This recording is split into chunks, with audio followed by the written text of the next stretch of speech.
in particular the generative drive. And I love the example of someone being able to be curious about somebody's interests, about their partner's interests, even though they might not share those, from the standpoint of agency and gratitude, because the agency component there is really key. So the way you describe it includes aspects of openness, of humility, but also the agency side, the empowerment. Like, oh, if I'm going to learn more, then perhaps, we could enjoy more of that together.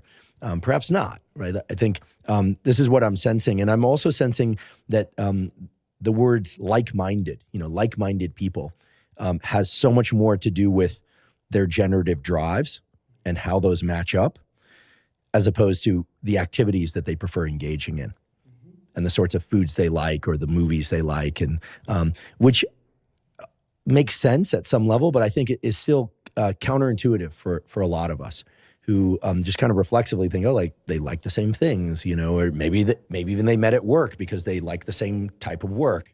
They like to live in a certain area of the country, and therefore by proximity they met.